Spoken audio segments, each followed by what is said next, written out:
ভোলা বুরহানুদ্দিন কামিল মাদ্রাসার সুযোগ্য সম্মানিত মুহাদ্দিস আলহাজ হযরত মাওলানা মুফতি হাবিবুর রহমান আল জাজিরি।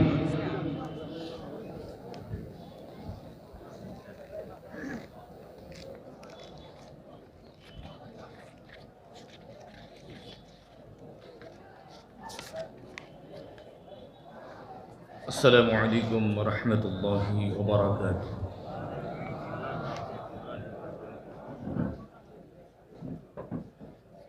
الحمد لله نحمده ونستعينه ونستغفره ونؤمن به ونتوكل عليه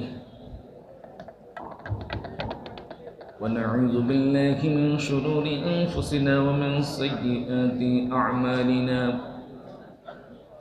من يهده الله فلا مضل له ومن يضلله فلا هادي له. ونشهد أن لا إله إلا الله وحده لا شريك له. ونشهد أن سيدنا وحبيبنا ومولانا محمدا عبده ورسوله الذي أرسله بالحق بشيرا ونذيرا وداعيا إلى الله بإذنه وسراجا منيرا. أما بعد فقد قال الله سبحانه وتعالى في كلامه المجيد وفي فرقانه الحميد. أعوذ بالله من الشيطان الرجيم. بسم الله الرحمن الرحيم. هو الذي أرسل رسوله بالهدى ودين الحق ليظهره على الدين كله ولو كره المشركون. يا أيها الذين آمنوا هل أدلكم على تجارة تنجيكم من عذاب أليم. تؤمنون بالله ورسوله وتجاهدون في سبيل الله بأموالكم وأنفسكم ذلكم خير لكم إن كنتم تعلمون.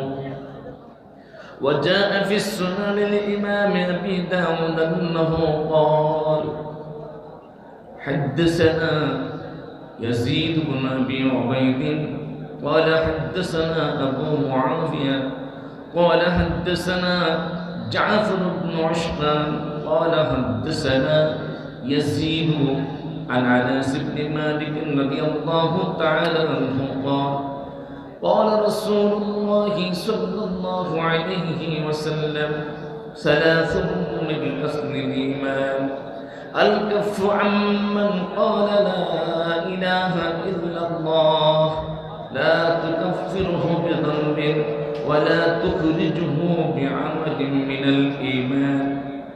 والجهاد ماض مذ بعثني الله تعالى إلى أن آخر هذه الأمة يقتلون الأعوان الدجال والإيمان بالقدر أو كما قال رسول الله صلى الله عليه وسلم: إن الله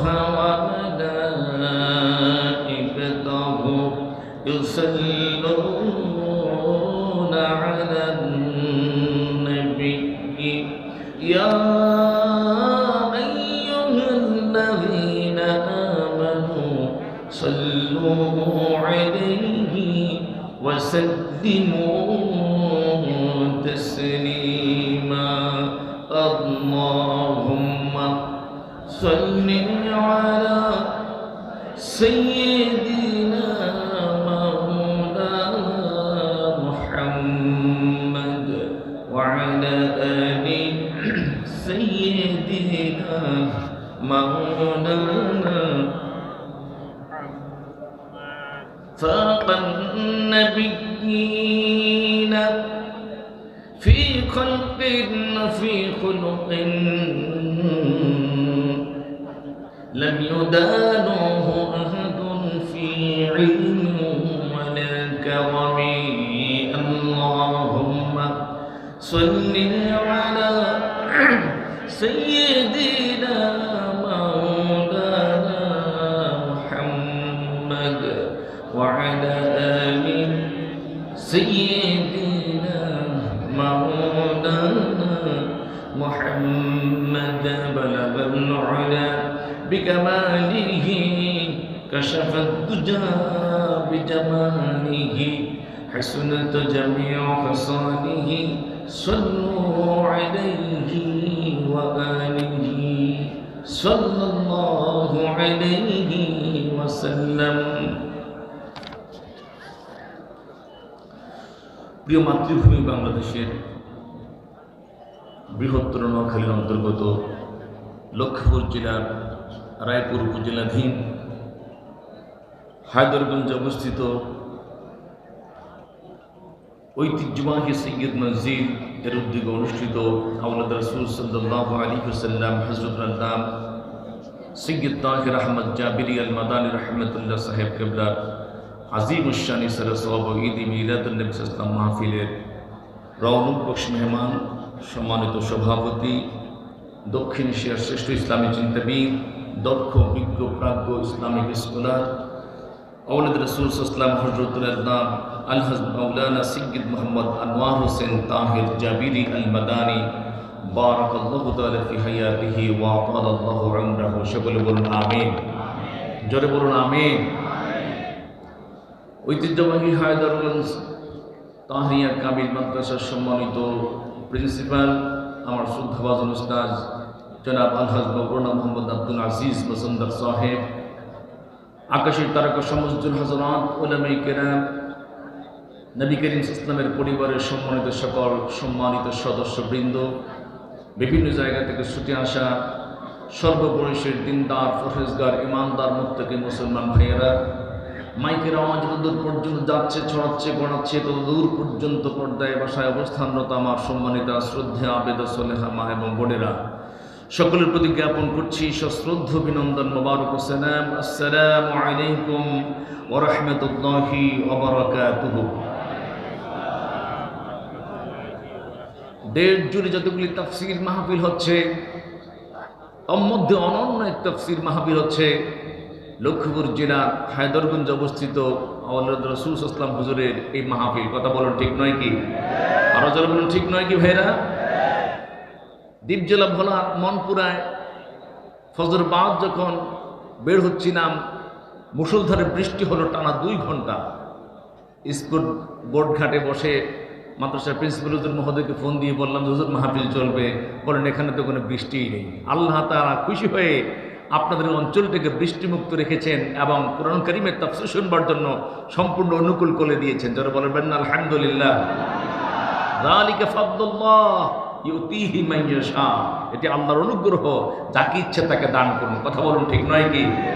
গোটা দেশের আলেম সমাজ যখন পারিপার্শ্বিক বিভিন্ন কারণে চুপসে গিয়েছে, আল্লাহ পাকের খাস বান্দা আল্লাহর ওলি প্রিয় নবীজির বংশধর সৈয়দ আনোয়ার হোসেন তাহির জাবিরি আল মাদানী মাদ্দাজুল্লাহুল আলিয়া বীর দর্পে গোটা দেশে মুসলমানদের মুখপাত্র হয়ে অগ্রপথিক বীর সেনানীর ভূমিকা পালন করেছিলেন। কথা বলুন ঠিক কিনা ভাইরা? মিডিয়া যখন করোনা ভাইরাসের সময় এখানে যখন বিশাল দোয়া অনুষ্ঠান হলো, বিভিন্ন বিপদগামী মিডিয়া বাজে রকম মন্তব্য করেছিল, কিন্তু আল্লাহ তাআলার রহমতে এই দোয়ার বদৌলতে গোটা দেশকে হেফাজত করেছেন কে? আরো যারা হেফাজত করেছেন কে? মনে রাখতে হবে আল্লাহ রাসূলের বংশধরগণ আল্লাহর পক্ষ থেকে বিশ্ব মানবতার জন্য অন্যতম নিয়ামত। কথা বলা ঠিক কিনা? আরো যারা বলুন ঠিক কিনা ভাইরা? প্রিয় ভাই সব, এই মাহফিল আমরা আসতে পেরেছি, বসতে পেরেছি, দূর দূরান্ত থেকে গোটা দেশ থেকে লোকজন এসেছেন এবং আসছেন। আমরা আল্লাহর নবীর পরিবারের এই দাওয়াতে অংশগ্রহণ করতে পেরেছি, এজন্য আমরা অন্তরস্থল থেকে হৃদয় নিংড়ানো ভালোবাসা উজা করে দিয়ে উচ্ছ্বাস অনুভূতি ব্যক্ত করে একযোগে মহামহিয়া আল্লাহ পাকের শুকরিয়া আদায় পড়ছি আলহামদুলিল্লাহ। নিযুত কোটি বরং তার চাইতেও বেশি শ্রদ্ধা ভালোবাসা মিশ্রিত সালাত ও সালাম নিবেদন করছি বিশ্ব মানবতার মুক্তির দিশারি উম্মতের কান্ডারি সাইয়্যিদুল মুরসালিন খাতামুন নবিয়্যিন নবীজি জনাবে মুহাম্মদুর রাসূলুল্লাহ সাল্লাল্লাহু আলাইহি ওয়াসাল্লামের প্রতি, যার মাধ্যমে শান্ত পৃথিবী শান্ত হলো, ঘূর্ণিধরা বিশ্ব ব্যবস্থা মজবুত ও পাকাপোক্ত হলো, জাহান্নামের দিকে ধাবমান মানুষেরা চির শান্তির আবাসস্থল জান্নাতের সন্ধান ও সুনিশ্চিত পেল। সেই প্রিয় নবীজির প্রতি দরদমাকে কণ্ঠে সালাত ও সালাম নিবেদন করছি। আমার সাথে সবাই পড়ুন সাল্লাল্লাহু আলাইহি ওয়াসাল্লাম। রূহে মাগফিরাত কামনা করছি পৃথিবীর প্রথম মাকতুল শহীদ আদম আলাইহিস সালাতু ওয়াস সালামের পুত্র হাবিল থেকে শুরু করে এই মুহূর্ত পর্যন্ত, বিশেষ করে গত 7 অক্টোবর থেকে শুরু হওয়া ইসরায়েল ফিলিস্তিন সেই সংঘর্ষে ফিলিস্তিনের প্রায় 30,000 মুসলমান যারা শাহাদাত বরণ করলেন, আল্লাহ তাআলা সকলকে জান্নাতের সুউচ্চ মাকাম দান করুন। সকলে বলুন আমিন। আরো জোরে বলুন আমিন। প্রিয় ভাই সব, আজকের পৃথিবী মুসলমানদের জন্য কোণঠাসা হয়ে এসেছে, সংকীর্ণ হয়ে এসেছে।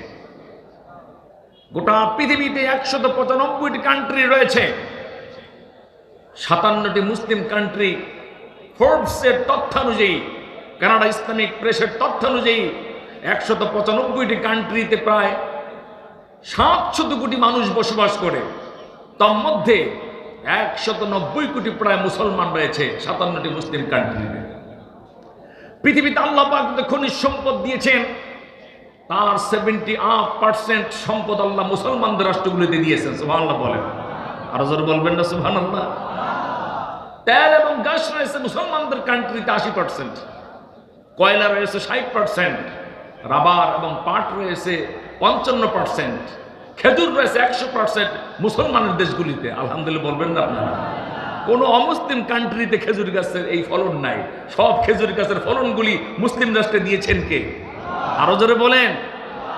বিশ্বজুড়ে আল্লাহ এত নিয়ামত মুসলমানদের দিলেন, সেই মুসলমানরা আজকে পৃথিবীর বুকে লাঞ্ছিত, বঞ্চিত, পদদলিত, অবহেলিত এক নিগৃহীত জাতিতে পরিণত হয়েছে। কথা বলেন ঠিক কিনা? আরো যারা বলেন ঠিক কিনা হয় না?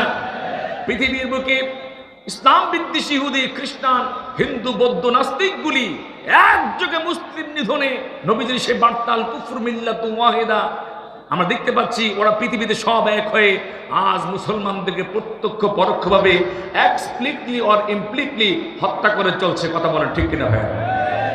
আজকের ইনকিলাব পত্রিকা লিখেছে, 7 অক্টোবর থেকে শুরু হওয়া এই ইহুদি ইসরায়েলিদের এবং মার্কিন যুক্তরাষ্ট্রের সহায়তায় পরিচালিত যুদ্ধে 16,000 শিশু ইয়াতীম হয়ে গিয়েছে। 30,000 মুসলমান শাহাদাত বরণ করেছে। 56,000-এর অধিক মানুষ হাসপাতালের তালিকা অনুযায়ী তারা চিকিৎসা নিচ্ছে। লক্ষ লক্ষ বনি আদম ঘর বাড়ি হারিয়ে সারা পৃথিবীতে নিদারুণ জীবনযাপন করছে। কথা ঠিক কিনা ভাইরা? ইরাকে একই অবস্থা, আলবেনিয়া একই অবস্থা, সাইপ্রাসে একই অবস্থা, এরিত্রিয়া একই অবস্থা, Kosovo, Chechnya, Bosnia, Yugoslavia, Arakan প্রদেশ, কাশ্মীর, মধ্য আফ্রিকা, চীনের জিনজিয়াং প্রদেশ, গোটা বিশ্ব মুসলমানদের জন্য কোণঠাসা হয়ে আসছে। কথা বলুন সত্য নয় কি? আরো জোরে বলুন সত্য নয় কি? এত খনিজ সম্পদ আমাদের দিলেন, এত সব সম্পদ দেওয়ার পরও কেন আজকে আমাদের এই করুণ অবস্থা? এই কথাগুলি আল্লাহ তাআলা এই কথাগুলি জবাব দিয়েছেন কোরআনকারী বিভিন্ন জায়গায়, এবং কি করণীয় আমাদের সে কথাগুলি তিনি কোরআনকারী বলেছেন। সে বিষয়গুলি নিয়ে আমরা মহাগ্রন্থ কোরআন কারীমের 14 আয়াত সংবলিত 2 রুকু বিশিষ্ট সূরা সফের 10 এবং 11 নং আয়াত আমরা তেলাওয়াত করেছি, এবং বরকাতান আমরা এর আগের একটি আয়াতও তেলাওয়াত করেছি। প্রিয় ভাই সব, আল্লাহ রাব্বুল আলামিন সূরা সফের 10 এবং 11 নং আয়াতে আমাদের করণীয় কি, পরকালে আযাব থেকে বাঁচবার জন্যে আর দুনিয়ার বুকে শান্তিতে বসবাসের জন্যে এবং শান্তির রোডম্যাপ পাওয়ার জন্যে সে কথা আল্লাহ তাআলা তুলে ধরেছেন। সে বিষয় নিয়ে অল্প সময় আমরা আলোচনা করার চেষ্টা চালাবো। ওমা তৌফিকি ইল্লা বিল্লাহ।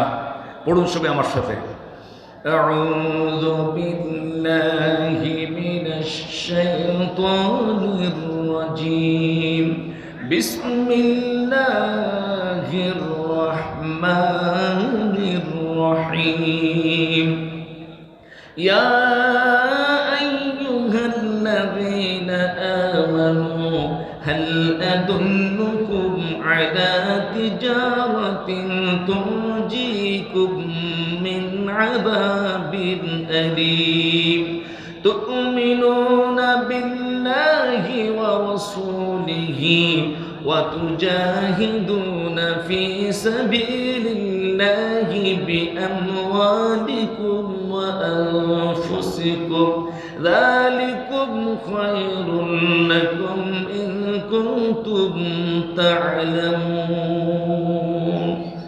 صدق الله العظيم একজন সাহাবী এলেন নবীজির কাছে, সঙ্গে আরো কয়েকজন সাহাবী এসে নবীজিকে প্রশ্ন করলেন, ইয়া রাসূলুল্লাহি মা হুয়া আফজালুল আমাল, হুজুর সবচেয়ে উত্তম আমল কোনটি? নবীজি একটু অপেক্ষমান রইলেন, সঙ্গে সঙ্গে নবীজির প্রতি আল্লাহ তাআলা সূরা সফরে আয়াতগুলি নাযিল করে দিলেন। যারা বলেন সুবহানাল্লাহ।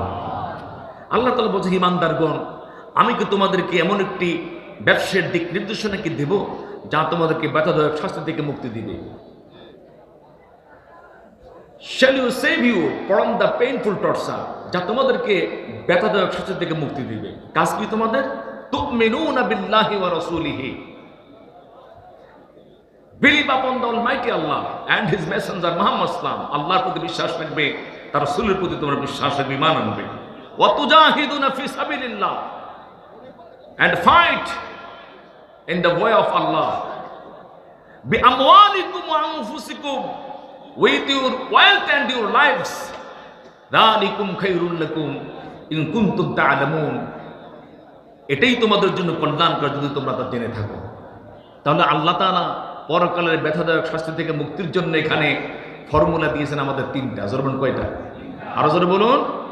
ডক্টর ইউসুফ আল কারজাভি রাহিমাহুল্লাহ তিনি বলেছেন, এই বিশ্ব ব্যবস্থায় শান্তি যদি মুসলমানরা পেতে চায়, আর যদি তারা কাফির বেঈমানদের আঘাত থেকে বাঁচতে চায়, তো পরকালে যে তিনটি ফর্মুলা জাহান্নাম থেকে বাঁচাবে, দুনিয়াতে সে একই তিনটি ফর্মুলা দুনিয়াতে মুসলমানদের ঘুরে ফিরে দাঁড়াবার জন্য তাদের জন্য বড় নিয়ামক হয়ে দাঁড়াবে। আল্লাহু আকবার বলেন। তার মানে আপনি দুনিয়ার বুকে যদি আপনার হারানো ঐতিহ্য যদি ফিরে পেতে চান, গৌরবাজ্জ্বল সোনালী অধ্যায়কে যদি আপনি পুনরুদ্ধার করতে চান, আর যদি পরকালে জাহান্নাম থেকে বাঁচতে চান, তাহলে আপনার ফর্মুলা একটাই, সেটি হচ্ছে আয়াতে বর্ণিত তিনটি ধাপ: আল্লাহর প্রতি ঈমান, রাসূলের প্রতি ঈমান, জান আর মাল দিয়ে আল্লাহর প্রতি জিহাদ। আল্লাহু আকবার বলেন। আর যারা বলেন আল্লাহু আকবার। ভাইরা আমার, আমরা তো ঈমানদার।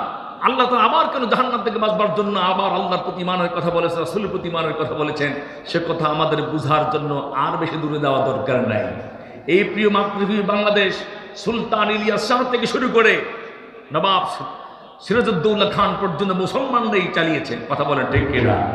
1757 সালে যখন মুসলমানদের পরাজয় হলো, সিরাজউদ্দৌলার পতন হলো, এরপর দীর্ঘ সময়কাল ব্রিটিশরা ছিল। এরপর আবার যখন ব্রিটিশদের কবল থেকে পাকিস্তান, ভারত যখন স্বাধীন হয়ে গেল, 1947 সনের 14 এবং 15 আগস্ট যখন ভারত পাকিস্তান নামে নতুন দুটি রাষ্ট্রের উদ্ভব হলো, আবার এই বাংলার জমিনে আমরা আমাদের কথাই বলছি, তখন থেকে শুরু করে পর্যন্ত পাকিস্তান পিরিয়ড এবং বর্তমান প্রিয় মাতৃভূমি বাংলাদেশের এই পিরিয়ডে যতজন রাষ্ট্রনায়ক ছিলেন সবাই মুসলমান ছিলেন। কথা বলেন ঠিক কিনা?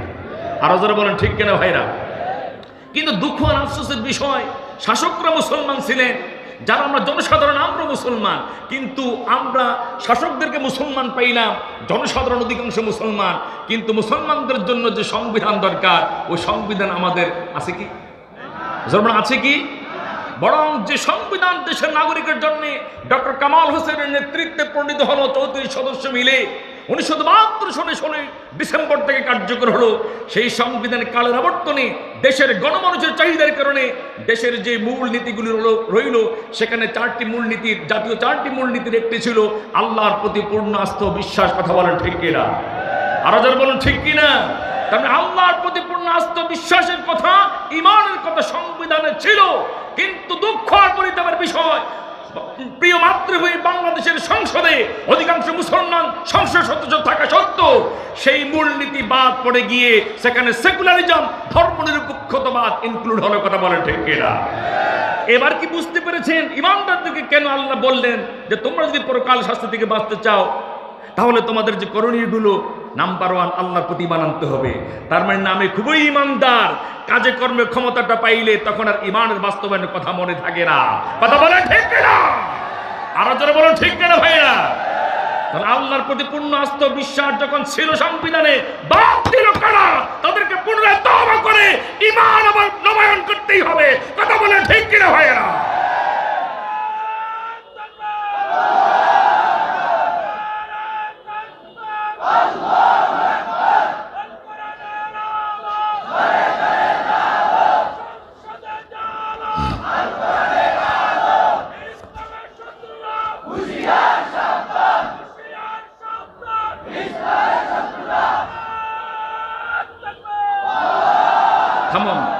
প্রিয় ভাই সব, ইসলামের শত্রু বাংলাদেশে নাই, সবাই ইসলামের পরম বন্ধু। কথা বলেন ঠিক কিনা? স্লোগান পাল্টাতে হবে, ইসলামের পরম বন্ধুরা। সাবধানের দরকার নাই, ঠিক হয়ে যাও। কথা বলেন ঠিক কিনা? আরো যারা বলেন ঠিক কিনা? দেড় জুড়ে 560টি মডেল মসজিদ দিলেন, ধন্যবাদ জানায়। মডেল মসজিদের ভেতরে ইমাম সাহেব স্বাধীনভাবে কথা বলতে পারবে কিনা তার স্বীকৃতি দিন। কথা বলেন ঠিক কিনা? সংবিধান থেকে আল্লাহর প্রতি পূর্ণ আস্থা বিশ্বাস বাদ দিয়া 560টি মডেল মসজিদ যদি দেন আর খতিব ইমাম নিয়োগ দেন, কি যে আমরা পাবো তা আমরা কোনো বুঝতে পারছি না।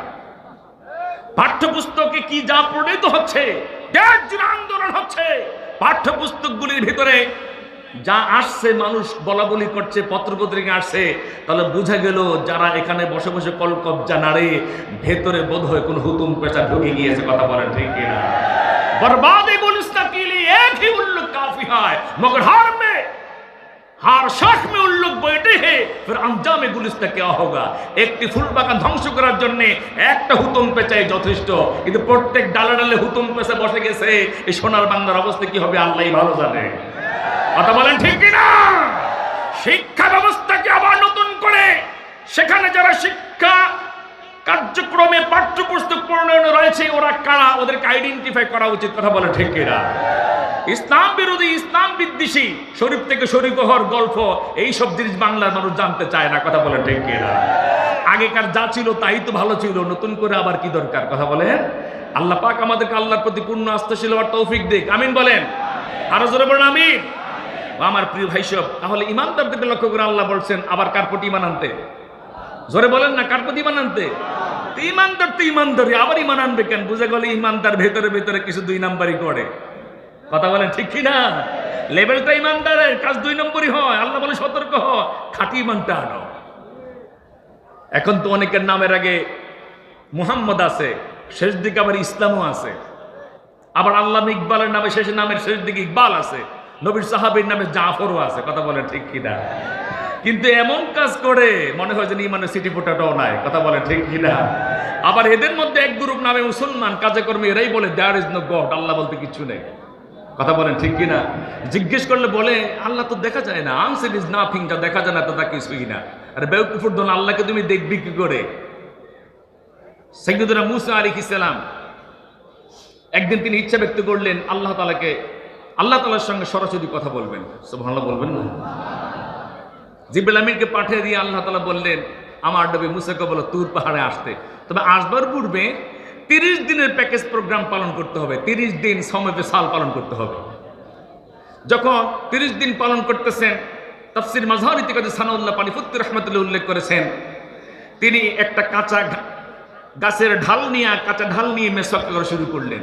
আল্লাহ তাআলা বললেন ইয়া মূসা লা খালুফু ফামিকা আতিয়াবু ইনদি বিররিহিল মিস্ক, তোমার মুখের রোজা রাখার কারণে যে দুর্গন্ধটা হয়েছিল এটা আমি আল্লাহর কাছে মিস্কের চেয়ে অধিক প্রিয় ছিল, কিন্তু তুমি এই কাজটা করলে কেন? আমাদের শরীয়তে রোজারত অবস্থায় মেসওয়াক করলে অসুবিধা হয় না, তবে টুথপেস্ট লাগিয়ে ব্রাশ করা যায় না। কথা বলেন ঠিক কিনা? ঈসা আলাইহিস সালামের শরীয়তে রোজা রাখা অবস্থায় কথাটা পর্যন্ত বলা যেত না, তা আমাদের শরীয়ত তো অনেক সহজ। কথা বলেন ঠিক কিনা? বাইনাল ইফরাত ওয়াত তাফরিদ। তা মুসা আলাইহিস সালামকে আল্লাহ বললেন ঠিক আছে, এই কাজ যখন করেই ফেলছো আরো 10 দিন বাড়িয়ে দিলাম। কয়দিন? ওয়া ওয়াদনা মুসা 30 লাইলাতান ওয়া আতমামনাহা বিআশরিন ফাতাম্মা মিকাতু রাব্বিহি 40 লাইলা। সূরা আরাফ আল্লাহ তাআলা বলেছেন মুসা আলাইহিস সালাম 40 দিন রোজা রাখলেন, 40 দিনে কয় চেহালা, কয় চিল্লা? আরো জোরে বলেন। ওই যে টঙ্গী তুরাগ নদীর পারে চিল্লা চলতেছে, ইস্তেমা চলতেছে, চিল্লায় লোকজন যাবে, সেটারও কিন্তু দরকার আছে। ওটাকে আমরা কিন্তু অ্যাভয়েড করছি না, সেটারও দরকার আছে। প্রাইমারি লেভেলে কাজ তো হচ্ছে, কথা বলেন। প্রিয় ভাই সব, মুসা আলাইহিস সালাম তিনি 40 দিন পূরণ করলেন, চলে গেলেন আবার তুর পাহাড়ে। আল্লাহ পাকের সঙ্গে কথাবার্তা শুরু হয়ে গেল। আল্লাহ রাব্বুল আলামিন খুশি, মুসা আলাইহিস সালাম খুশি, কুল কায়নাত খুশি, কিন্তু একজন খুশি নয়, মহা বেজার। বলেন তো সে কি?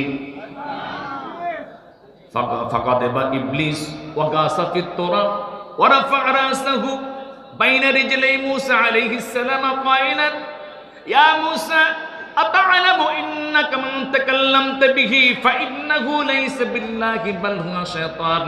ইবলিস শয়তান মাটির মধ্যে ডুব দিল, তোর পাহাড়ের পাথর সরাইয়া মুসা আলাইহিস সালামের 2 পায়ের মাঝখান দিয়ে মাথাটা তুলে বলল, মুসা তুমি কি জানো তুমি কার সঙ্গে কথা বলছো?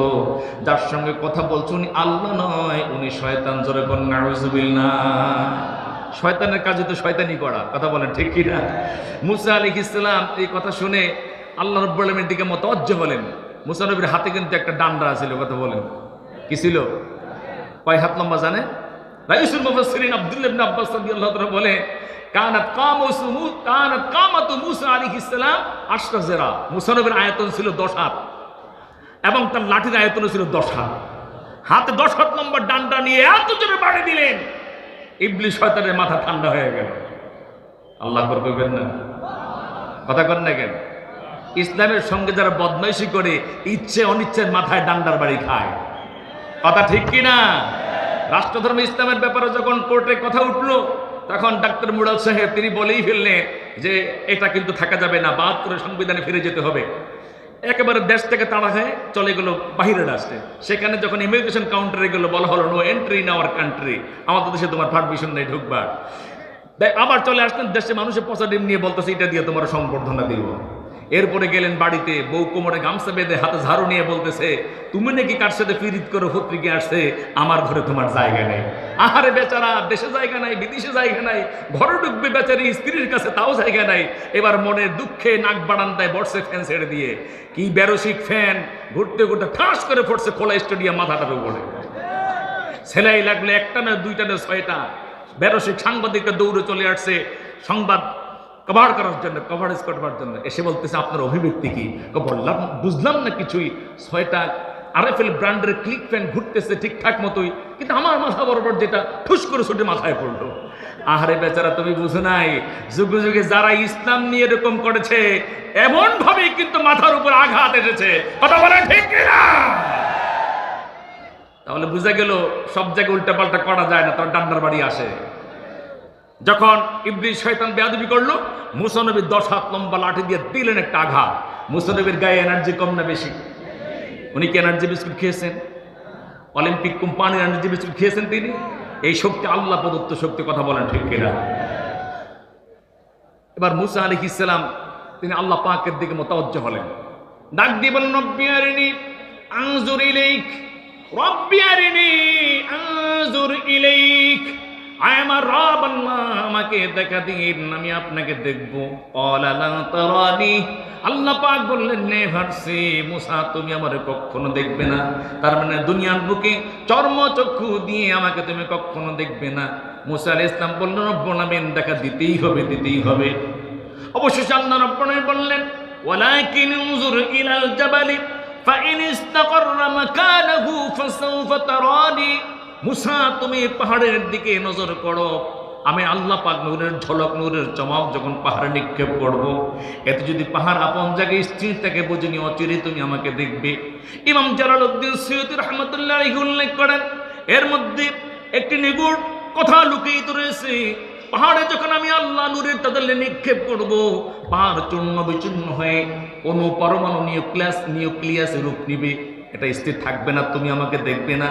আল্লাহ রাব্বুল আলামিন মুসা আলাইহিস সালামকে বললেন, মুসা শোনো, তুমি যেখানে দাঁড়িয়ে আছো এই জায়গাটা কেন্দ্রবিন্দু বানিয়ে 21 বর্গ মাইল জায়গাকে আমি আল্লাহ নিশ্চিদ্র নিরাপত্তার বেষ্টনীতে নিয়ে নিলাম। ধরে বলুন সুবহানাল্লাহ। নিশ্চিদ্র নিরাপত্তার বেষ্টনীতে নিয়ে নিলেন। শুরু হলো থান্ডারস্টর্ম, বজ্রপাত, এরপর শুরু হলো তুষারপাত, এরপর 7 আকাশের ফেরেশতা নামিয়ে দিচ্ছেন।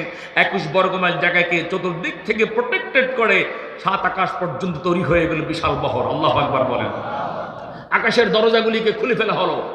মুসা আলাইহিস সালামের চোখের জ্যোতি আল্লাহ বাড়িয়ে দিলেন। চিকিৎসা বিজ্ঞানীদের পরিভাষায় চক্ষু বিশেষজ্ঞ যারা তারা বলেন একজন সুস্থ দৃষ্টি শক্তি সম্পন্ন মানুষ খালি চোখে কোন রকম অবস্টাকল না থাকলে 23 কিলোমিটার একটানা দেখতে পায়। কিন্তু সাইয়্যিদুনা মুসা আলাইহিস সালামের দৃষ্টিশক্তি আল্লাহ তাআলা তা প্রখর করে দিলেন। আকাশের গেটগুলি যে খোলা হচ্ছে তিনি তা দেখতে পাচ্ছিলেন। এই শক্তি দিলেন কে? গেট খুলে গেল। বিশাল মহাশূন্য অতিক্রম করে ইমাম কুরতুবী বলেন বিশাল এক পাহাড়, বিশাল এক সাগর রয়েছে। ওর ডেপথ, ওর গভীরতা হচ্ছে 500 বছরের রাস্তা। এরপর আবার মহাশূন্য, এরপর 70,000 নূরের পর্দা। এক একটা পর্দার পুরুত্ব 500 বছরের রাস্তা, একটা থেকে আরেকটা মাঝখানে ফাঁকা 500 বছরের রাস্তা। এমন করে করে 70,000 নূরের পর্দা। 6,999টা আপন জায়গা ঠিক আছে। একটা পর্দা থেকে শুধু খালি রফা আর রব্বু কাদরা দিরহামিন, আল্লাহ পাক শুধু খালি 1 পয়সা পরিমাণ 1 দিরহাম পরিমাণ উঠালেন। নূরের তাজাল্লি পৃথিবীর দিকে আসতে লাগলো। আল্লাহু আকবার বলেন। ফালাম্মা তাজাল্লা রাব্বুহু লিলজাবালি জাআলাহু দাক্কান ওয়া খাররা মূসা সাইকা। আল্লাহ পাক যখন পাহাড়ে নূরের ঝলক নিক্ষেপ করলেন, পাহাড় চূর্ণ বিচূর্ণ হয়ে ধুলি হয়ে যায়। নারে তাকবীর। মুসা আলাইহিস সালাম বেহুশ হয়ে পড়ে গেলেন। আপনারা বলবেন হুজুর, পাথরের শক্ত পাহাড় যদি ভেঙে চুরমার হয়ে যদি গুড়ি গুড়ি হয়ে যায়, অনুপরমাণু নিউক্লিয়াসের রূপ নেয়, তাহলে মুসা নবীর তো অস্তিত্ব থাকারই কথা না। কারণ পাথর শক্তিশালী নাকি মানবদেহ শক্তিশালী? পাথর শক্ত হার্ড। এর একটা জ্বলন্ত প্রমাণ আমার কাছে রয়েছে। গত 28শে নভেম্বর আমি মিডিয়ার সুবাদে দেখতে পেয়েছি 7 অক্টোবর থেকে শুরু হওয়া 49 দিন যুদ্ধ চলার পরে, ফিলিস্তিন ইসরায়েল যুদ্ধ চলার পরে কাতারের মধ্যস্থতা 4 দিনের জন্য যুদ্ধবিরতি হয়েছিল। ওই সময় ফিলিস্তিনের একটি হাইওয়ে রোডে 12 তলা একটা বিল্ডিং পরে রাস্তা ব্লক হয়ে গিয়েছিল। মিশর গভর্নমেন্টের সহযোগিতায় এই ধ্বংসস্তূপগুলিকে সরিয়ে মানুষের বসবাসের উপযোগী করে তোলার জন্য এগুলি সরানো হচ্ছিল। সরাতে গিয়ে তারা দেখলো 7 বছর বয়সের একটা মেয়ে শিশু উপুড় হয়ে নাক ডেকে ঘুমাচ্ছে। আল্লাহু আকবার বলে। টোটাল বিল্ডিং এর ধ্বংসস্তূপ, লোহাগুলি গলে গিয়েছে বোমার আঘাতে। পাথরের বিল্ডিং ভেঙে চুরে গুড়ি গুড়ি হয়ে গিয়েছে। মেয়েটা এখানে নাক ডেকে ঘুমায়। মেয়েটাকে যখন টেনে তুলল ওই কর্মীরা, ভলান্টিয়াররা, স্বেচ্ছাসেবকরা, হামাস মুসলিম যোদ্ধারা আর আল জাজিরা টেলিভিশন চ্যানেলের সাংবাদিকরা ওখানে ছিল, উঠে সে তো চোখ ডলছে। জিজ্ঞেস করলো আমার বাবা কোথায়, আম্মু কোথায়? বললেন তারা তো দুনিয়ায় কেউ আর বেঁচে নাই। কিন্তু এই বিল্ডিংটা ধ্বংস হলো উদ্ধার করার 34 দিন আগে। 34 দিন ধরে এই বাচ্চাটার কাছে কোনো খাবার আসেনি, পানি আসেনি, কোনো অক্সিজেনের ব্যবস্থা নেই। এত প্রতিকূল পরিবেশের মধ্যে 34 দিন ধরে বাচ্চাকে বাঁচিয়ে রেখেছেন যিনি, তিনি হচ্ছেন কে? মিশর সরকারের সহায়তায় মেয়েটাকে রাফা ক্রস দিয়ে নিয়ে নেওয়া হলো মিশরের সেন্ট্রাল হাসপাতালে। সেখানে গিয়ে তার বডি চেক আপ করা হলো। ডাক্তাররা বললো অন্য বাচ্চার এই বাচ্চার মাঝে কোনো তো তফাৎ নেই, বডিতে সব উপাদান একই রকম। তারা বললো that's a miracle from almighty Allah. এটা সর্বশক্তিমান আল্লাহর পক্ষ থেকে একটি অলৌকিকতার নিদর্শন। নারে তাকবীর। তাহলে এই যদি গত 28শে নভেম্বর চোখে আঙুল দিয়ে আল্লাহ তাআলা দেখায় মাত্র 2 মাস আগে, তো মুসা আলাইহিস সালাম তুর পাহাড়ে আল্লাহর নূরের তাজাল্লিতে পাহাড় চূর্ণ বিচূর্ণ হয়ে গেছে। খররা মূসা সাইকা, মুসা নবী বেহুশ হয়ে গেলেন। বেহুশ করে রাখলেন কে? আবার কিছুক্ষণ পর হুঁশ ফিরে আসছে। ফালাম্মা আফাকা ক্বালা সুবহানাকা তুবতু ইলাইক ওয়া আনা আউয়ালুল মুমিনিন। মুসা আলাইহিস সালাম হুঁশ ফিরে আসার পরে তিনি বললেন, আয় আল্লাহ তাআলা, আপনি পুত পবিত্র, আমি তওবা করলাম। আর আপনাকে যে দুনিয়ার বুকে চর্ম চোখে যে দেখা সম্ভব নয়, এই ব্যাপারে আমি সর্বপ্রথম প্র্যাকটিক্যাল ইমানদার। আল্লাহু আকবার বলেন। তাহলে মুসা নবী কাকে দেখতে চাইছেন? কথার জবাব দিন, কাকে দেখতে চেয়েছেন? কিন্তু দেখতে কি পেরেছেন? কথা বলেন, দেখতে কি পেরেছেন? তাহলে জলিলুল কদর একজন পয়গম্বর আল্লাহ তাআলাকে দেখতে চেয়েছেন, একটু নূরের ঝলক পাঠালেন। তুর পাহাড়কে 21 বর্গ মাইল চতুর্দিক থেকে ঘেরাও করার পরে পাঠালেন। তাতে যদি এই অবস্থা, আল্লাহ তাআলা যদি দেখা দিতেন, মহাবিশ্ব থাকতো নাকি? জোরে বলেন, মহাবিশ্ব থাকতো নাকি? তো যে সকল ছাগল পাগল বলে আল্লাহকে তো দেখা যায় না, আনসিন ইজ নাথিং, যা দেখা যায় না কিছুই না। আরে বলদের দল, তুমি আল্লাহকে দেখবে কেমনে? আল্লাহ তাআলা দেখা দিলে তো মহাবিশ্বই থাকবে না। আল্লাহু আকবার বলুন। আল্লাহু আকবার। প্রিয় ভাই সব আমার, তাহলে আল্লাহ তাআলাকে দেখা দুনিয়ার বুকে চর্ম চোখ দিয়ে কারো পক্ষে সম্ভব নয়। কথা বলেন ঠিক কিনা? আরো যারা বলেন ঠিক কিনা ভাই না? এই জন্য আমার হাবিব আপনাদের আমাদের সকলের প্রিয় নবী সাইয়্যিদুল মুরসালিন নবীজি মুহাম্মদ সাল্লাল্লাহু আলাইহি লাইলাতুল মিরাজে আল্লাহ রাব্বুল আলামিন নিজের কাছে ডেকে নিয়েছেন। কথা বলুন ঠিক নয় কি? রাইসুল মুফাসসির আব্দুল্লাহ বিন আব্বাস রাদিয়াল্লাহু তাআলা বলেন, সুম্মা দানা ফাতাদাল্লা ফাকানা কাবা কাউসাইন ওয়া আদনা। এর উত্তম ব্যাখ্যা হচ্ছে, এখানে লফজ গায়রু মুরাত্তাব, আয় তাদাল্লার রাফরাফু ইলাল আরশিল আযীম সুম্মা দানা মুহাম্মাদুন সাল্লাল্লাহু আলাইহি ওয়াসাল্লাম রাব্বাহু। আল্লাহু আকবার বলেন। সিদরাতুল মুনতাহা থেকে রফরফে চড়ে আরশ আযীম পর্যন্ত গিয়ে ল্যান্ড করলেন। এরপর আল্লাহ রাব্বুল আলামিনের কাছাকাছি হয়ে গেলেন নবীজি। সেই মুসলিম শরীফের হাদিস, নবীজি বলেন নূরানিগুন আরাহু সুবহানাল্লাহি ওয়া বিহামদিহি সুবহানাল্লাহিল আযীম। তা আল্লাহ রাব্বুল আলামিনের প্রতি ঈমান আনতে হবে। আল্লাহর প্রতি ঈমান আনা আমাদের জরুরি কিনা? আরো যারা বলেন জরুরি কিনা? আল্লাহর প্রতি যার ঈমান নেই তার কিচ্ছু নেই, কিচ্ছুই নাই, আর কিছুই নেই। ঈমান রাখতে হবে, আল্লাহ তাআলার প্রতি প্রবল আস্থা বিশ্বাস রাখতে হবে। সংবিধানের নাই তো কি হয়েছে, মুছে দিয়েছে তো কি হয়েছে? সংবিধানে একটা কাগজ থেকে মুছে দিয়েছে, দেশের 16 কোটি জনগণের কলিজা থেকে আল্লাহর প্রতি ঈমান মুছা যাবে না, যাবে না, যাবে না। কথা বলেন ঠিক কিনা ভাইরা? প্রিয় ভাই সব, আল্লাহর প্রতি ঈমানের পরে এরপরে রাসূলের প্রতি ঈমান। কার প্রতি ঈমান? আরো যারা বলুন। আমাদের রাসূল সাল্লাল্লাহু আলাইহি ওয়াসাল্লামের নাম কি? মুহাম্মদ সাল্লাল্লাহু আলাইহি ওয়াসাল্লাম। সৃষ্টির সেরা আকর্ষণ, বিশ্ব সভার সভাপতি, যাকে কেন্দ্র করে গোটা বিশ্বকে সুশোভিত করে সাজানো হলো। আদম আলাইহিস সালামের সবচেয়ে প্রিয় সন্তান। লাইলাতুল মিরাজ সহিহ বুখারীতে এসেছে, নবীজি যখন প্রথম আকাশের গেটে গেলেন, ভেতর দিক থেকে আওয়াজ এলো। গেটের রক্ষক ফেরেশতার নাম ইসমাঈল। ডাক দিয়ে বল, মানফিল বাব, দরজায় কে?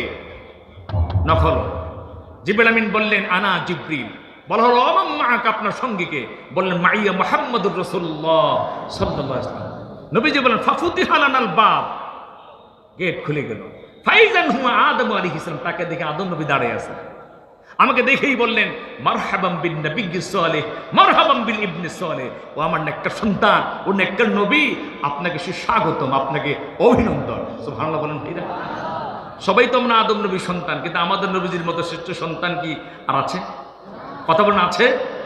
আমাদের নবীজির নাম মুহাম্মদ, মুহাম্মদ সাল্লাল্লাহু বাবার নাম আব্দুল্লাহ, আব্দুল্লাহর বাবার নাম আব্দুল মুত্তালিব, আব্দুল মুত্তালিবের বাবার নাম হাশিম, হাশিমের বাবার নাম আব্দে মানাফ, আব্দে মানাফের বাবার নাম কুসাই, কুসাইয়ের বাবার নাম কিলাব, কিলাবের বাবার নাম মুররা, মুররার বাবার নাম কাআব, কাআবের বাবার নাম লুয়াই, লুয়াইয়ের বাবার নাম গালিব, গালিবের বাবার নাম ফিহর, ফিহরের বাবার নাম মালিক, মালিকের বাবার নাম নজর, নজরের বাবার নাম কিনানা, কিনানার বাবার নাম খুজাইমা, খুজাইমার বাবার নাম মুদ্রাকা, মুদ্রাকার বাবার নাম ইলিয়াস, ইলিয়াসের বাবার নাম মুদার, মুদারের বাবার নাম নিজার, নিজারের বাবার নাম মাআদ, মাআদের বাবার নাম আদনান, আদনানের বাবার নাম উদ, উদের বাবার নাম মুকাওয়াম, মুকাওয়ামের বাবার নাম নাহুর, নাহুরের বাবার নাম তাইরাহ, তাইরাহের বাবার নাম ইয়ারাব, ইয়ারাবের বাবার নাম ইয়াশজাব, ইয়াশজাবের বাবার নাম নাবেদ, নাবেদের বাবার নাম ইসমাঈল আলাইহিস সালাম, ইসমাঈল আলাইহিস সালামের বাবার নাম সাইয়্যিদুনা ইব্রাহিম আলাইহিস সালাম, ইব্রাহিম আলাইহিস সালামের বাবার নাম তারেক,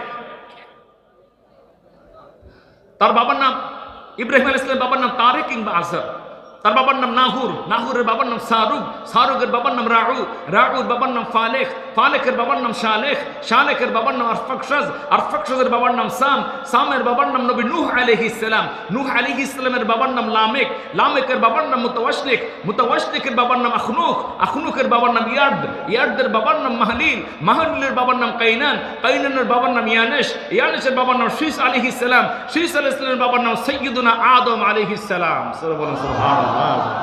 নবীজি বলেন, আনা সাইয়্যিদু ওয়ালদে আদম ওয়ালা ফখর, আমি আদম আলাইহিস সালাম সন্তানদের মধ্যে নেতা সন্তান, আমি লিডার।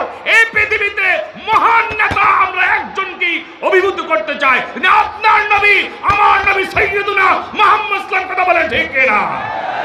তাম পৃথিবীর সব নেতাগুলি একত্রিত করলো, আমার নবীর পায়ের তলার একটা ধুলার সমান হবে না। কথা বলেন ঠিক কিনা?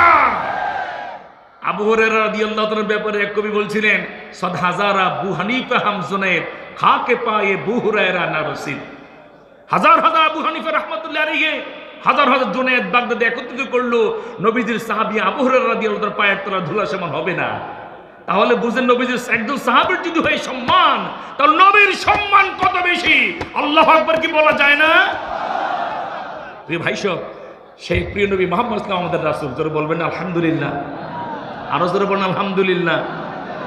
আমাদের নবীজি এসেছেন বিশ্ব মানবতার মুক্তির দূত হিসেবে, বিশ্ব মানবতার পরম বন্ধু হিসেবে।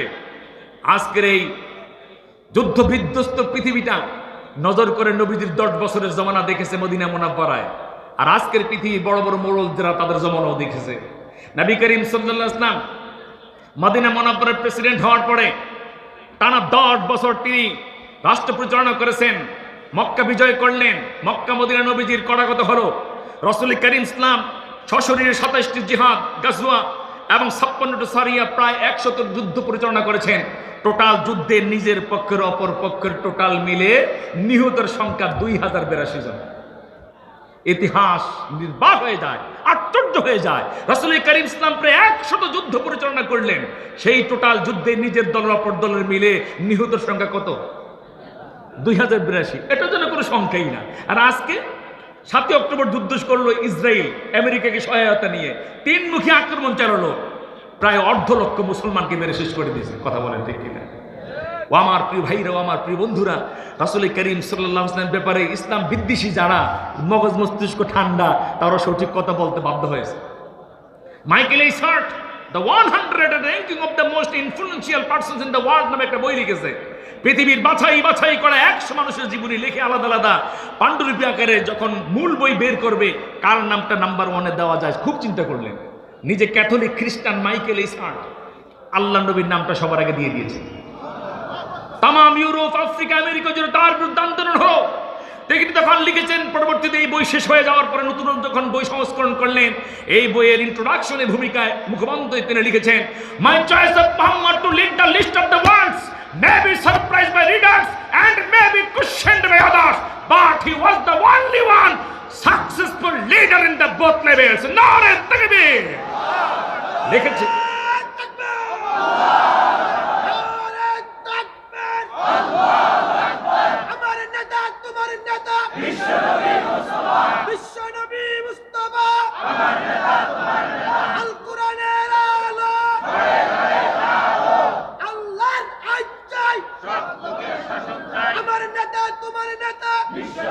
প্রিয়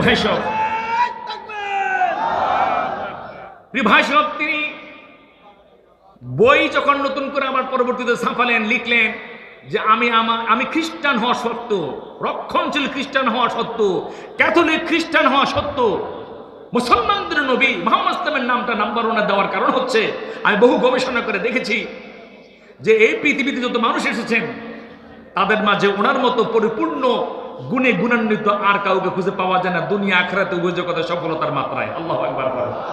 আর যারা বলেন আল্লাহু আকবার। বিশ্ববিখ্যাত দার্শনিক বার্ট্রান্ড রাসেল যখন খুব অসুস্থ হয়ে পড়লেন, তখন পৃথিবীর বাছাই করা মিডিয়া তার কাছে গেল আর বলল, আপনার দর্শনের শেষ লাইনটা এক লাইনে যদি বলতেন, কারণ এই মুহূর্তের যদি আপনার জীবনের শেষ মুহূর্ত, এক লাইনে আপনার ফিলোসফির শেষ লাইনটা টেনে দিন, আমাদেরকে বলুন, আমরা তো পৃথিবীতে ছড়িয়ে দিব। তিনি বললেন, আমার দর্শনের শেষ লাইনটা এভাবেই হবে, এ time surely will come sooner or later when the world will be forced by the teaching of Hazrat Muhammad sallallahu alaihi wasallam. নারে তাকবীর! যে শান্তির জন্য একটা সময় চিরিয়ে আসতেছে, হয় স্পিডে অথবা স্লোলি, দ্রুত বেগে কিংবা ধীর বেগে, যখন গোটা বিশ্বের সমস্ত মানবতা চূড়ান্ত শান্তির জন্য আল্লাহ নবীর শিক্ষাকে দীক্ষা হিসেবে মেনে নিতে বাধ্য হবে। নারে তাকবীর! নিজে কিন্তু মুসলমান ছিলেন না, সাক্ষী দিলেন এই নবীর শিক্ষা ছাড়া শান্তির কোনো উপায় নেই। কথা বলে ঠিক কিনা? কোন নেতার পেছনে ঘোরেন? কার্ল মার্কসের পেছনে ঘোরেন, লেনিনের পেছনে ঘোরেন, আব্রাহাম লিঙ্কনের পেছনে ঘোরেন, কোন ডেমোক্রেসি, কোন সোশ্যালিজম, কোন সেকুলারিজম, কোন ক্যাপিটালিজম পৃথিবীর মানুষকে মুক্তি দিতে পারবে না। একমাত্র নবীজির আদর্শ ইসলামই মুক্তি দিতে পারে। কথা বলেন ঠিক কিনা? প্রিয় ভাইরা আমার, তাহলে আল্লাহর প্রতি প্রবল বিশ্বাস, অবিচলস্থ বিশ্বাস রাখতে হবে, নবীজির প্রতি পূর্ণমাত্রা ঈমান রাখতে হবে। নবীজির প্রতি ঈমানের লক্ষণ হচ্ছে নবীজিকে প্রাণ ভরে ভালোবাসা। কথা বলেন ঠিক কিনা? এই ময়দানে যারা আসছে সবার কলিজা নবীজির প্রেম দিয়ে ভরা। কথা বলেন, আরো যারা বলেন, আল্লাহ নবীর জন্য নিজের জীবনের চাইতো, নিজের বাবা মায়ের চাইতো, তাম দুনিয়ার সব মানুষের চাইতো নবীজির প্রতি শ্রদ্ধা, ভালোবাসা, মহব্বত কম থাকতে হবে না বেশি থাকতে হবে? সহিহ বুখারীর 15 নং হাদিস, আনাস বিন মালিক রাদিয়াল্লাহু আনহু বলেন, রাসূল সাল্লাল্লাহু আলাইহি ওয়াসাল্লাম বলেছেন, লা ইউমিনু আহাদুকুম হাত্তা ইয়াকুনা হাব্বা ইলাইহি মিন ওয়ালিদিহি ওয়া ওয়ালাদিহি ওয়ান নাস আজমাইন। ততক্ষণ পর্যন্ত পরিপূর্ণ মুমিন হতে পারবে না, কাম কামেল মুকাম্মাল মুমিন হতে পারবে না যতক্ষণ পর্যন্ত তোমাদের পিতা, কোন ব্যক্তির পিতা তার সন্তান সমস্ত মানবতার চাইতে আল্লাহ নবী মুহাম্মদ ইসলাম তিনি প্রিয় পাত্র না হবেন। আল্লাহু আকবার বলেন, আরো জোরে বলেন আল্লাহু আকবার। ইবনে হাজার আসকালানী রাহমাতুল্লাহ আলাইহি তিনি ফাথুল বারীতে উল্লেখ করেন, মে ওয়ালিদিহি বলেছেন, ওয়ালিদাইহি কেন বলেন নাই? বলতেছেন যে ওয়ালিদা তো ওয়ালিদেরই তাবে। এরপরে বলা হচ্ছে ওয়ালাদিহি বলছেন, নাফসিহি কেন বলে নাই? আর শেষে দিয়ে তো ওয়ান্নাসে আজমাইন আছে, সব মানুষের মধ্যে তো নিজেও আছে, এই জন্য নাফসিহের বিন্দু বলা লাগেনি। সুবহানাল্লাহ বলবেন না ভাইরা? ও আমার প্রিয় সুধী, সম্মানিত উপস্থিতি, নবীজির ভালোবাসা যদি অন্তরে থাকে বুঝতে হবে ঈমান আছে। কথা বলেন ঠিক কি না? আরো জোরে বলেন ঠিক না? আমি আমার নিজের চোখে দেখেছি 2019 সালের 20 অক্টোবর পৌনে 11টার দিকে পুলিশ বাহিনী যখন নির্মম গুলি ছুটছিল, গুলির মুখে দাঁড়িয়ে নবীজির সম্মানে 4টি তাজা প্রাণ শহীদ হয়ে গিয়েছে। শত শত ভোলার মুসলিমরা, নবী প্রেমিকরা বুক পেতে দিয়েছে, গুলি বরণ করেছে, তবে নবীজি মুহাম্মদ সাল্লাল্লাহু আলাইহি ওয়াসাল্লামের বিরুদ্ধে যে লিখেছে তার বিরুদ্ধে আন্দোলন চালিয়ে গিয়েছে। আপনারা কি দেখেননি? এর নাম ঈমান। এর নাম কি? নবীজির প্রতি ঈমান। নবীজিকে যে মহব্বত করে বুঝতে হবে তার মধ্যে ঈমান আছে। কথা বলেন। আজ নবীজির বিরুদ্ধে অনেক কুলাঙ্গার লিখে, অনেক বেয়াদব বিভিন্ন কথা বলে, নিজেকে মুসলিম অনেকে দাবি করে কিন্তু প্রতিবাদ করে না। নবীজির বিরুদ্ধে কেউ লিখলে আর বললে যদি অন্য কোনো মুসলমান তার প্রতিবাদ না করে, প্রমাণিত হবে ওর কলিজায় নবীর প্রতি মহব্বত নেই। তার মানে ওর প্রতি ওর কলিজার মধ্যে নবীর প্রতি প্রেম না থাকাটাই প্রমাণ করে ওর ভিতরে ঈমান নাই। কথা বলেন ঠিক কি? অতএব নবীজিকে ভালোবাসবেন তো? জরুর নবীজিকে ভালোবাসবেন তো? নবীজিকে প্রাণ ভরে ভালোবাসবেন, নবীর আহলে বাইতকে প্রাণ ভরে ভালোবাসবেন। আল্লাহ কবুল করুক, আমিন। প্রিয় সুধী, তাহলে দুনিয়ার এই বিপর্যয় থেকে যদি বাঁচতে হয় আর পরকালে জাহান্নাম থেকে যদি বাঁচতে হয় 3 দফা কর্মসূচি গ্রহণ করতে হবে। নাম্বার 1 কার প্রতি ঈমান? নাম্বার 2 কার প্রতি ঈমান? রাসূল করিম সাল্লাল্লাহু আলাইহি ওয়াসাল্লামের প্রতি ঈমান। ভাইরা বলছিলাম যে ইসলাম বিদ্বেষী যারা মাথা যদি ঠিক থাকে নবীজির বিরুদ্ধে লেখে না, নবীজির বিরুদ্ধে বলেও না। ওই যে ভারতের একজন প্রধানমন্ত্রী ছিলেন, নাম তার মহাত্মা গান্ধী, উনি আসলেন, এই নোয়াখালীতে রায়ট হয়েছে, আমি বইতে পড়েছি, গোলাম আহমদ মুর্তজার বইতে, চেপেরাকা ইতিহাস বইতে লিখেছে যে এখানে রায়ট হলো। উনি সেখান থেকে এলেন, চাটখিলে ভাষণ দিলেন, আলেকজান্ডার আশ্রমে ভাষণ দিলেন, এখানে লেখা আছে, সন্তানিক উল্লেখ করে। ভাষণ দেওয়ার পরে তিনি গেলেন ফেনীতে, যেখানে ছাগল নাইয়া বলে উপজেলা একটা আছে না, এখানে যে একটা ভাষণ দিলেন। তো ভাষণ দেওয়ার পূর্বে পাবলিক ওনারা জিজ্ঞাসা করে, গান্ধীজি খাবারের কোন মেনুটা আপনার খুব পছন্দ হয়? বললেন, আমি তো আসলে গরু খাই না। তারা কিন্তু গরু খায় না। কথা কন না কেন? কারণ গাভী গরু নাকি তাদের কি হয়। তা আমি মনে মনে মাঝে মাঝে ছোটবেলায় চিন্তা করতাম, এখনো চিন্তা করি না, চিন্তা করার টাইমই তো পাই না এখন।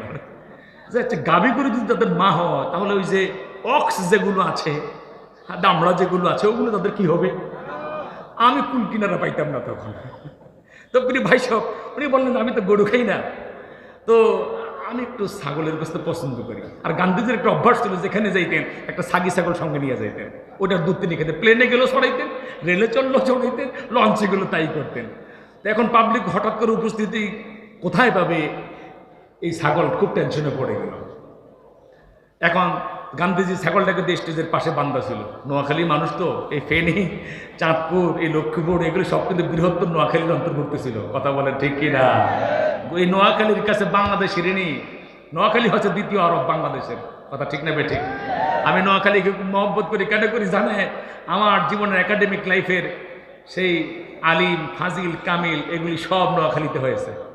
টুমসুর ইসলামিয়া মাদ্রাসা আলিম ফাজিল পড়েছি নোয়াখালী।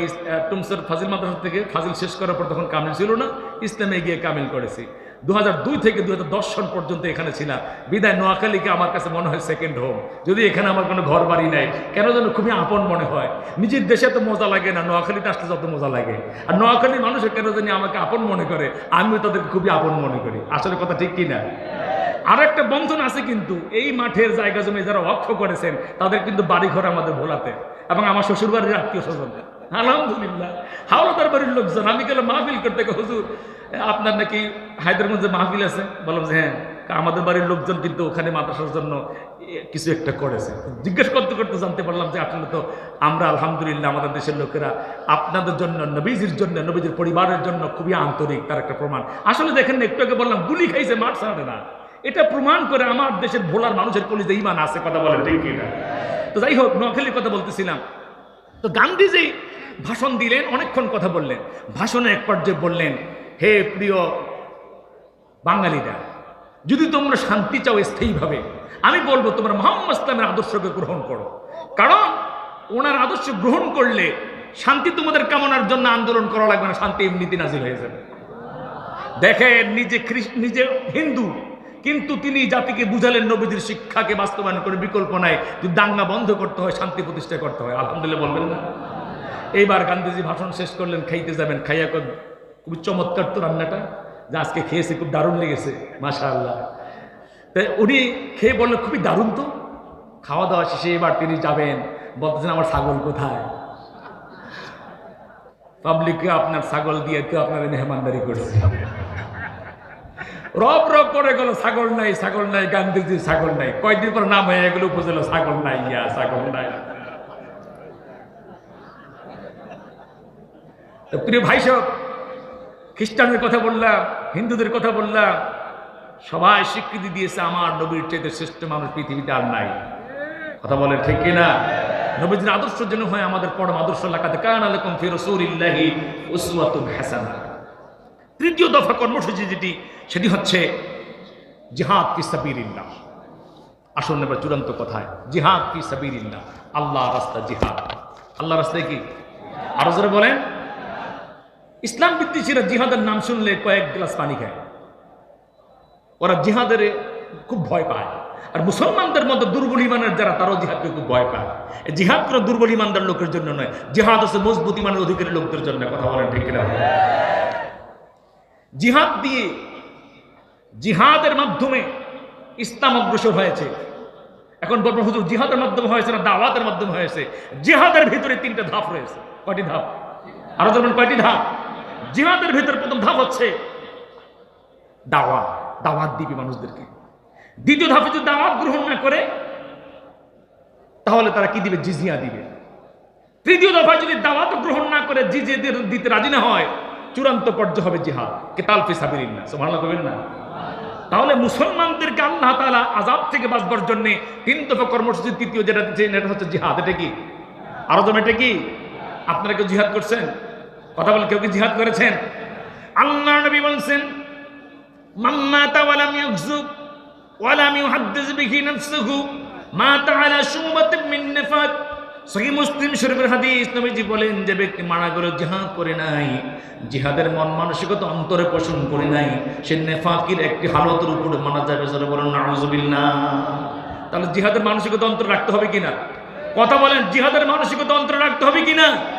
জিহাদ মানে কি? মোল্লা আলী কারি রাহমাতুল্লাহ আলাইহি মেকাতের মধ্যে উল্লেখ করেছেন, আল জিহাদ ওয়া হুয়া বাযলুল মাজহুদে, আল জিহাদ হুয়া বাযলুল মাজহুদে ফি কিতালিল কুফারে মুবাশারাতান ওয়া আওয়ানাতান বিল মাল আও বির রা'ই আও বিতাকসিরিস সাওয়াদি লিইলাই কালিমাতিল্লাহি ফি আরদিহি। আল্লাহর জমিনে আল্লাহর দ্বীনকে কায়েমের জন্য, আল্লাহর কালিমার পতাকাকে উড্ডীন করার জন্য জান দিয়া, মাল দিয়া, সর্বাত্মক ব্যয় করে যা করা হয়, এর নামে জিহাদ। নারে তাকবীর। এখন আল্লাহ বলছেন, বি আমওয়ালিকুম আনফুসিকুম, জিহাদ করো মাল দিয়ে আর জান দিয়া। মালের কথা আগে না জানের কথা আগে? আরো জোরে বলেন। মালের কথাটা আগে বলছে। কেন বলছে? জান যদি দিয়েই দেন তো আপনার মালের হবেটা কি? আগে মালটা দিয়ে দেন, পরে জানটা দিবেন। এই জিহাদের ব্যাপারে কথা রয়েছে, অনেক কথা। আল্লাহর উপর ভরসা করে মুমিন যখন জিহাদের নামে সাহায্য করেন কে? আরো জোরে বলেন। ফিলিস্তিনের কয়েকজন হামাস যোদ্ধাকে ইসরায়েলি সৈনিকরা হঠাৎ করে বন্দী করে ফেলল, নিয়ে গেছে ওদের দেশে। জিজ্ঞেস করলো, আচ্ছা আমাদের এই মার্কাবা ট্যাঙ্ক 10 স্তরের কঠিন নিরাপত্তা, তোমরা কি একটা মিসাইল মারো মুহূর্তের মধ্যে ধ্বংস হয়ে যায়? আমরা বহু চেক আপ করেছি, এটাকে ধ্বংস করা যায় না।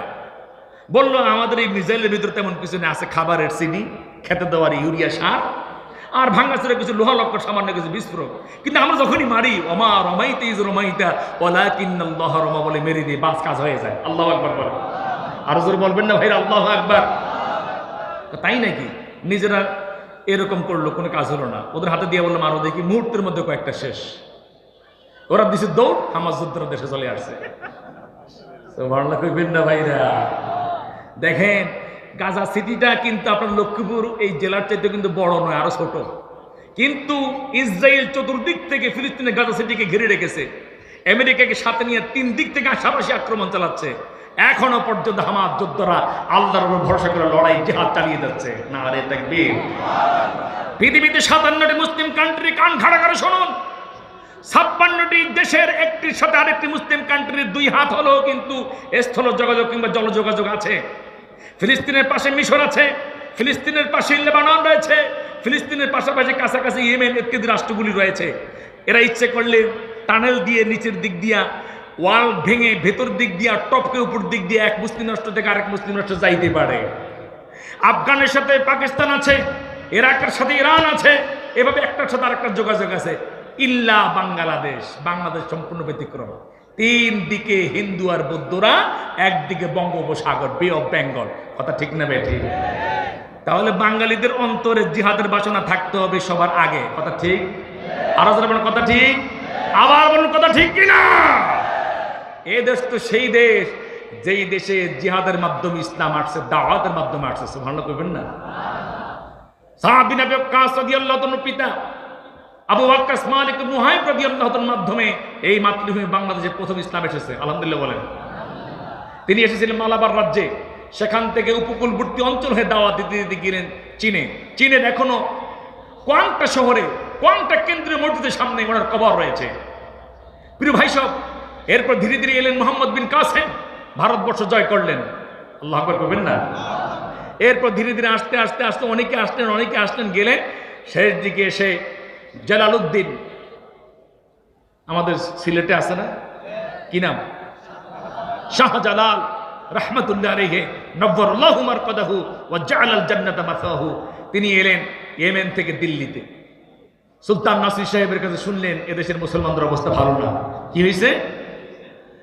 এই সিলেটের সুরমা নদীর কিনারায় রাজা গৌর গোবিন্দ বুরহানুদ্দিন নামক একজন লোক তার ছেলের আকিকা উপলক্ষে গাভী জবাই করছে, গাই গরু জবাই করছে। ওদের মাথায় রক্ত উঠে গেছে, ওদের মারে জবাই করলো কেন?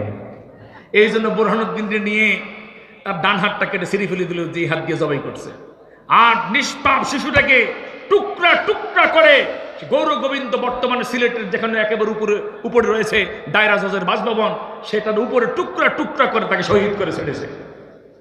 এই খবর তিনি যখন শুনলেন, বললেন, আমি শাহজালাল পর্দাটা নিয়ে আঙ্গুর খাবো, কমলা খাবো, নাশপাতি খাবো, আর মুসলমানরা মুসলিম হয় পৃথিবীতে কষ্ট হতে পারে না, আমি যাব বাংলাদেশে।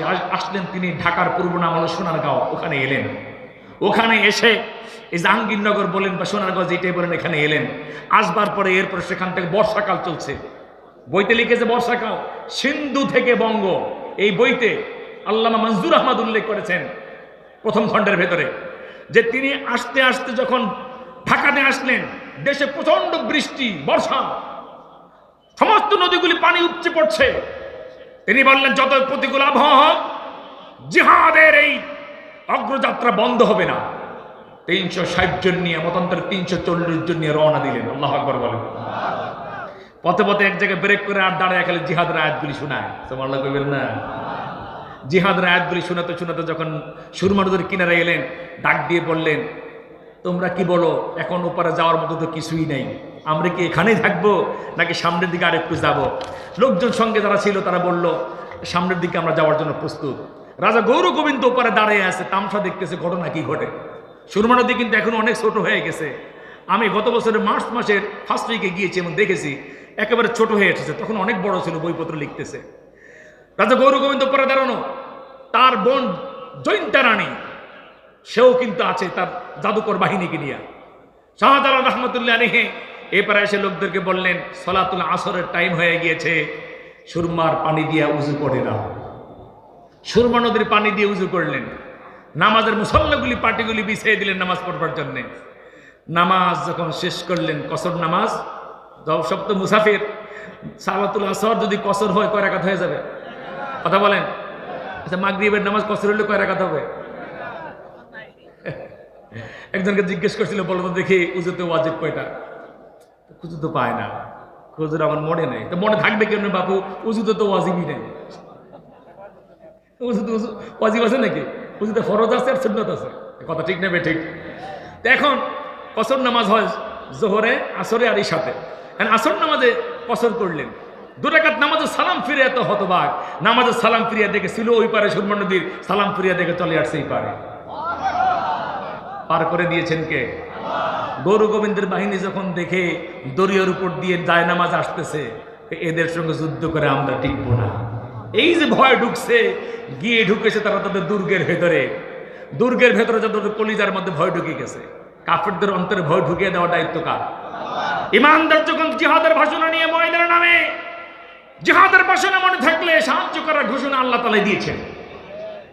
আল্লাহ রাব্বুল আলামিন কোরআন কারীমের মধ্যে বলছেন, নবীজিকে লক্ষ্য করে বদরের যুদ্ধের চিত্র তুলে ধরে নবীজিকে বলছেন, রাব্বুকা মিনাল মালাইকাতি আন্নী মাআকুম ফাসাব্বিতুল্লাযীনা আমানু সাউলকি ফি কুলুবিল্লাযীনা কাফারুর রু'বা ফাদরিবু ফাওকাল আ'নাবি ওয়াদরিবু মিনহুম কুল্লা বানান। আল্লাহু আকবার বলুন।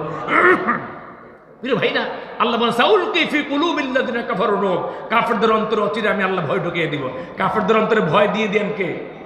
আরো জোরে বলেন। দেখেন আফগানিস্তানে সোভিয়েত ইউনিয়ন কত বছর আক্রমণ চালালো, আক্রমণ চালাতে গিয়ে নিজেরাই ভেঙে 29 খণ্ডে বিভক্ত হয়েছে। কত খণ্ডে? 29 খণ্ডে। দেখেন না রাশিয়ার ইউক্রেন এখন কামড়াকামড়ি শুরু হয়ে গেছে। আফগানিস্তান থেকে নিল বিদায়, আরেক শয়তান মনে করছে না জানি ওখানে কি আছে, আমরা একটু যাই। 20টা বছর ছিল, 21টা বছরের মতো ছিল। এখন কি এখানে থাকলে আমাদের জান যায় যায় অবস্থা। আস্তে করে let us go to the মার্কিন যুক্তরাষ্ট্র, নাকি ইউনাইটেড স্টেটস অফ আমেরিকা চলে গেছে সেখানে। এখন আফগানিস্তানের মুসলমানরা মাথায় পাগড়ি দিয়া, হাতে জিহাদের বন্দুক নিয়ে গোটা রাষ্ট্র চালাচ্ছে। কথা বলেন ঠিক কি না? অতএব আফগানের মুসলমানদের কলিজা আল্লাহর প্রতি, নবীর প্রতি প্রবল ঈমান ছিল, হাতে ছিল জিহাদের অস্ত্র। ওয়াইদু লাহুম মাস্তাতাতুম মিন কুওয়া, আল্লাহ বলেন ঈমানদাররা জিহাদের যথাসাধ্য প্রস্তুতি তোমরা গ্রহণ করো। জিহাদের প্রস্তুতি যখন মুসলমানদের থাকবে না, কাফেররা তখনই কিন্তু মুসলমানদের আক্রমণ করে। আর জিহাদের প্রস্তুতি যখন মুসলমানদের অন্তরে থাকে, কাফেররা ভয় পায়। কথা বলেন। এই প্রবল ঈমান নিয়ে আর এইটা নিয়ে যখন ছিল ময়দানে, ওরা বললো এদের সঙ্গে পারা যাবে না, লেজ গুটিয়ে চলে গেছে। আল্লাহ আকবার করবেন না? এখন দেখেন, আমি বলি আপনাদেরকে মনোযোগ দিয়ে শুনবেন। শিক্ষা যদি হয় একটি জাতির মেরুদণ্ড, অর্থনীতি একটি রাষ্ট্রের মেরুদণ্ড। এটি আমার কথা নয়, অর্থনীতিবিদদের বক্তব্য এটি। শিক্ষা যদি হয় একটি জাতির মেরুদণ্ড, অর্থনীতি সেখানে একটি রাষ্ট্রের মেরুদণ্ড। আজ আফগানিস্তান সারা পৃথিবীতে বিজনেস শুরু করে দিয়েছে। ডালিমের জুস সারা বিশ্বে ছড়িয়ে দিয়েছে। মার্কিনীদেরকে দিয়ে প্রেজেন্টেশন নেওয়া, বাংলাদেশে অলরেডি এসে গেছে। যখনই মার্কেটে পাবেন আফগানিস্তানের জুস বিক্রি হচ্ছে, দরকার 5 টাকা বাড়িয়ে দিয়ে কিনবেন। এই টাকা আমার মুসলিম ভাইদের দেশে যাবে, যুদ্ধ বিধ্বস্ত ইসলামী রাষ্ট্র আফগানিস্তানে যাবে। ওরা আবার স্বাবলম্বী হোক, আবার স্বমহিমা দাঁড়াক, আবার স্বাধীনতার উজ্জ্বল বিজয় কেতন যারা তা উড়িয়েছে তা যেন অক্ষুণ্ণ রাখতে পারে কিয়ামত পর্যন্ত। আমরা তাদের পাশে আছি। কথা বলেন ঠিক কিনা? আরো যারা বলেন ঠিক কিনা? পৃথিবীর 175 কোটি মুসলমান পৃথিবীর যে প্রান্তে আছে, আমরা লাভবাহিক, তোমাদের ডাকে আমরা হাজির। কথা বলেন ঠিক কিনা? হয় না? রাজা গৌর গোবিন্দের কথা বলছিলাম, শাহজালাল রহমতুল্লাহর কথা বলছিলাম। তিনি যখন পারে গেলেন, গৌর গোবিন্দ ঢুকলেন ভেতরে দুর্ভেদ্য দুর্গের মধ্যে। ঢুকে ভেতর দিক থেকে লোকদেরকে বলতেছে যুদ্ধ করো। আমরা যুদ্ধ করে পারবো না, আমরা চলে যাই। ড্রেস খুলে খুলে সিভিল ড্রেসে সব চলে যায়।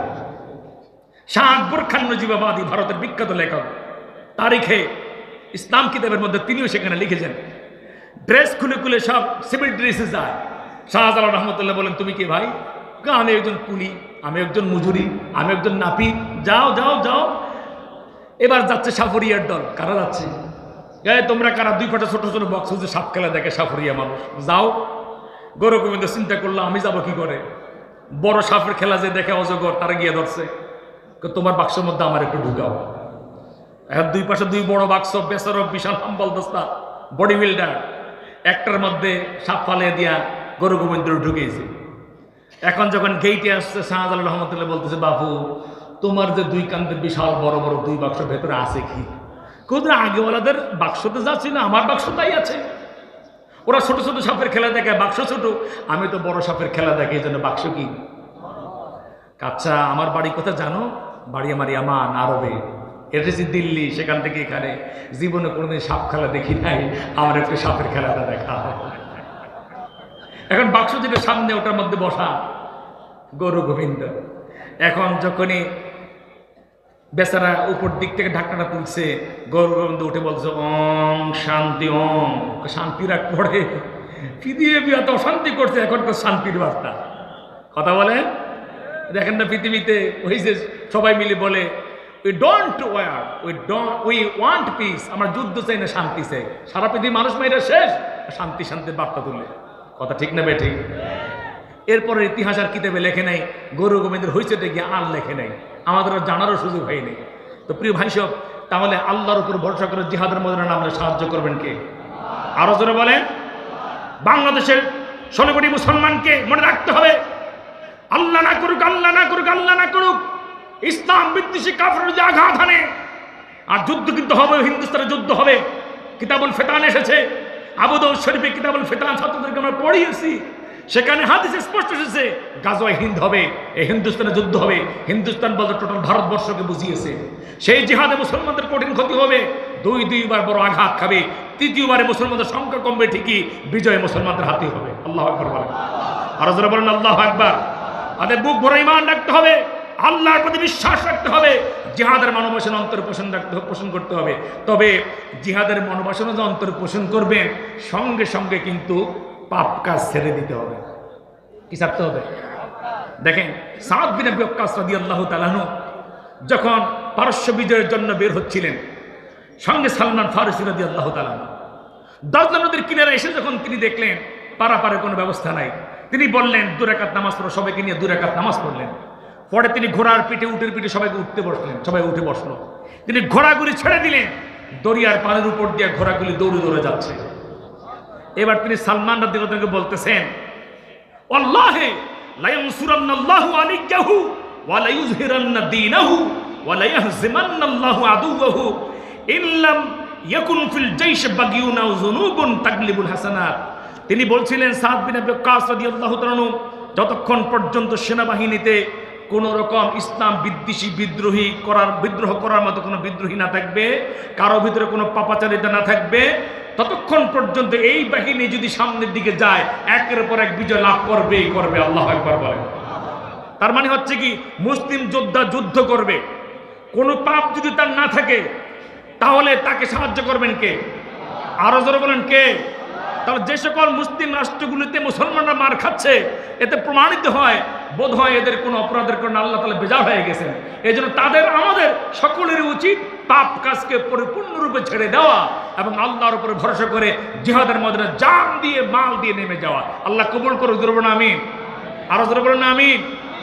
আর জিহাদের আরেকটি বিষয় হচ্ছে, ইসলাম বিদ্বেষীরা বলে যে ইসলাম এই জিহাদ দিয়ে সন্ত্রাসী কাজের সুযোগ করে দিয়েছে। নাউযু বিল্লাহি মিন যালিক। জিহাদ এসেছে ইসলামকে সুরক্ষা প্রদানের জন্য, আঘাত হানার জন্য নয়, সন্ত্রাসী কর্মকাণ্ড পরিচালনার জন্য নয়। এজন্য আমরা দেখি ডক্টর লিসি ওলিয়ারি ইসলামের দ্য ক্রসরোড বইতে তিনি লিখেছেন যে যুদ্ধ দিয়ে যদি সব হতো তাহলে স্পেনে 800 বছর মুসলমানরা রাজত্ব করার পরে একজন মুসলমানও পাওয়া যেত না। খ্রিস্টানরা আরব দেশে এসেছে, খ্রিস্টানরা আরব দেশে দীর্ঘ সময় ধরে 105 কোটি খ্রিস্টান এখনো রয়েছে। যদি যুদ্ধের মাধ্যমে হতো তাহলে একটা খ্রিস্টান আরব বিশ্ব খুঁজে পাওয়া যেত না। এরপরে লিখেছেন যে হিন্দুস্তানে মুসলমানরা 1000 বছর রাজত্ব করেছে, এখন প্রায় 80% ভারতে রয়েছে হিন্দু। মুসলমানরা যদি ওদেরকে কতলের মাধ্যমে, হত্যার মাধ্যমে যদি তারা এই কার্যক্রম চালাতো, একটা হিন্দু খুঁজে পাওয়া যেত না। অতএব মুসলমানরা মানুষকে মারার জন্য নয়, আল্লাহর জমিনে আল্লাহর দ্বীনকে বুলন্দের জন্য, গণমানুষের অধিকারকে সুরক্ষার জন্য জিহাদের বিধান দিয়েছে। কথা বলেন ঠিক কিনা হয় না? অতএব আল্লাহর প্রতি ঈমান মজবুত যেন হয়, রাসূলের প্রতি ঈমান যেন মজবুত হয়, আর বুকের ভিতরে যেন জিহাদের তামান্না থাকে। এই ভাষণে এখানে শেষ করছি। এই তিনটি জিনিসের সমষ্টি যদি ভেতরে থাকে, দুনিয়াতে অশান্তি দূরীভূত হবে, বিপর্যস্ত মুসলিম বিশ্ব শান্ত হবে, পরকালে জাহান্নাম থেকে মুক্তি পেয়ে জান্নাতের নিশ্চয়তা পেয়ে যাব। আল্লাহ তাআলা আমাদের সবাইকে এই তিনটি বিষয়ের আমল করবার তৌফিক দান করুন। ওয়া মা আলাইনা ইল্লাল বালাগ। আসসালামু আলাইকুম ওয়া রাহমাতুল্লাহি ওয়া বারাকাতুহু।